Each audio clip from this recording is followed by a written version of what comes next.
میں علامہ اقبال کے مشہور زمانہ شعر سے آغاز کرتا ہوں. سلطانی جمہور کا آتا ہے زمانہ، جو نقش کہن تم کو نظر آئے مٹا دو. جناب ڈیپٹی چیئرمین صاحب، 1989 کے سال میں 1989 میں سپریم کورٹ نے جاوید ہاشمی کے کیس میں اس بات کی تشریح کی تھی کہ ہمارے آئین میں جو لفظ الیکشن کا لفظ استعمال ہوا ہے اس کا مطلب کیا ہوتا ہے، اور وہ یہ تشریح تھی کہ وہ محض الیکشن ڈے نہیں ہوتا، وہ محض ووٹ کاسٹنگ نہیں ہوتی، وہ محض گنتی اور نتائج کا مکمل ہونا نہیں ہوتا، وہ ایک پورا پروسیس ہوتا ہے.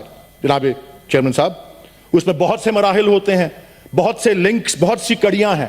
شیڈیول کے اعلان سے لے کر کاغذات نامزدگی کا داخل کرنا، ان کی پڑتال، ان پر اعتراضات، حتمی فہرستیں، کیمپین، پولنگ، نتائج، یہ 6-7 مراحل مجموعی طور پر الیکشن جو ہیں اس کے لفظ کا مطلب بنتے ہیں.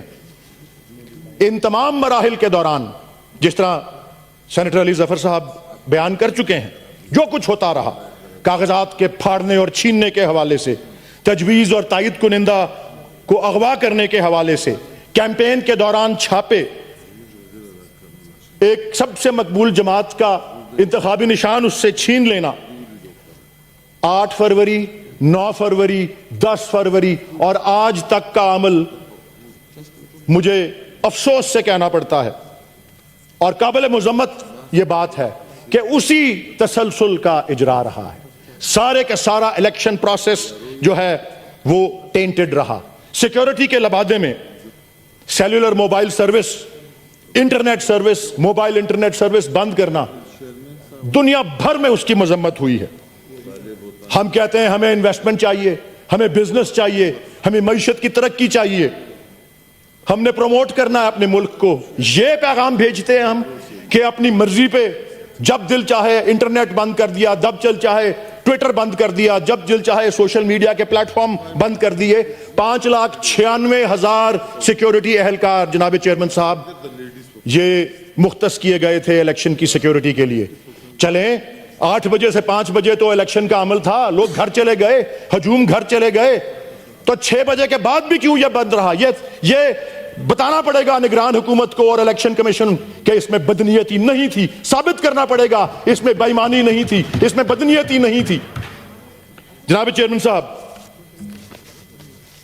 90,000 پولنگ سٹیشنز جن کے باہر چیف الیکشن کمشنر تاکید کر چکے تھے الیکشن سے 2 دن پہلے سب ریٹرننگ افسرز کو کہ فارم 45 آویزہ کریں گے. کہاں ہیں وہ فارم 45؟ اعلان کر چکے تھے چیف الیکشن کمشنر کہ رات کے 1 بجے تک نتائج آ جائیں گے.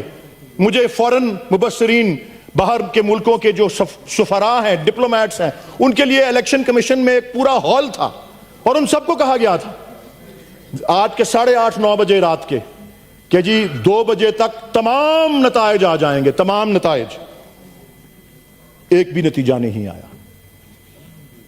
انٹرنیشنل کمیونٹی نے سب سے مؤثر الفاظ میں انتخاب کی شفافیت کے سلسلے میں اپنے تحفظات کا اظہار کیا ہے. United States, Great Britain, European Union, اقوام متحدہ کے سیکرٹری جنرل، کامن ویلتھ کے آبزرورز، جس دیدہ دلیری سے اس پورے پروسیس کے اندر اس کی عوام کے مینڈیٹ کی پامالی ہوئی، وہ سب دنیا بھر نے اس بار نوٹس لیا ہے. اور 2024 کے انتخابات میں دھاندلی کے خلاف جس جوش و خروش کے ساتھ عالمی پریس نے آواز اٹھائی ہے وہ ایک نیا ریکارڈ ہے. یہ ذرا نوٹ کیجئے گا جناب چیئرمین صاحب، ان جرائد میں، ان اخبارات میں کون شامل ہیں؟ اکانومسٹ ہے، ٹائمز ہے، گارڈین ہے، بلومبرگ ہے، نیو یارک ٹائمز ہے، independent, France 24، financial Times, BBC، CBC news, CNN، Al Jazeera T V. فہرست بہت لمبی ہو جائے گی جناب. کل رات فچ کی جو ریٹنگ ایجنسی ہے اس نے اپنے بیان میں کہا کہ اگر پاکستان تحریک انصاف کو تنہا کیا گیا، آئسولیٹ کیا گیا، تو اس سے عوام کے اندر عدم اطمینان اور زیادہ بڑھے گا اور وہ بہت زیادہ عدم اطمینان کا جو ہے باعث بنے گا. جناب ڈپٹی چیئرمین صاحب، الیکشنز ایکٹ 2017 کا سیکشن 13 سب سیکشن 3 یہ کہتا ہے کہ پروویژنل رزلٹ رات کے 2 بجے تک ہر ریٹرننگ افسر نے جاری کرنا ہے. اس ملک میں 859 ریٹرننگ آفیسرز تھے. ایک ریٹرننگ آفیسر نے بھی قانون کے مطابق نتائج کا اعلان نہیں کیا. اور قانون یہ بھی کہتا ہے اس ایوان سے وہ قانون گزر کر منظور ہوا ہے. یہ توہین پارلیمنٹ کے مترادف ہے. قانون کی پامالی اور اس کی خلاف ورزی تو اپنی جگہ ہے. ہم گھر چلے جائیں, اگر ہم قانون بناتے ہیں اس پہ عمل نہیں ہوتا, پھر آگے لکھا ہے کہ اگلے دن صبح 10 بجے تک آپ نتائج شائع کر دیں. وہ بھی نہیں اعلان ہوا. 3-4 دن بعد جو ہیں وہ نتائج جو ہیں وہ آ رہے ہیں. ایک چھوٹا سا فریکشن جو تھا نتائج کا وہ صبح 10 بجے تک آیا. جناب ڈیپٹی چیئرمین صاحب, پاکستان میں بدقسمتی سے سنگ دلی اور بے حسی روز بروز جو ہے بڑھتی جا رہی ہے. عوام کے مینڈیٹ کی پامالی, اس پر جو کھلی واردات ہوئی ہے, جس پر پاکستان کے اندر اور پاکستان کے باہر دنیا بھر میں احتجاج ہو رہا ہے ایک طرف, اور دوسری طرف چیف الیکشن کمشنر نے میڈیا کو بریفنگ تک دینے کی زحمت نہیں کی. نہ ہی چیف جسٹس آف پاکستان نے عوام کے اس اہم ترین بنیادی حق کے بارے میں کوئی سو موٹو لیا. کہا جاتا ہے کہ ہمیں یونیفائڈ گورنمنٹ بنانی چاہیے. ان حالات میں کہا جاتا ہے کہ افراتفری اور تقسیم کو ہمیں گریز کریں, اس سے ملک کو استحکام چاہیے. میں بھی مانتا ہوں ملک کو امن چاہیے, ملک کو خوشحالی چاہیے. یہ کبھی حاصل نہیں ہو سکتی جناب چیئرمین صاحب جب جمہوری عمل کو اس طرح سے مسخ یا ڈسٹارٹ کیا جائے. حبیب جالب نے خوب کہا تھا, ظلم رہے اور امن بھی ہو, کیا ممکن ہے تم ہی کہو.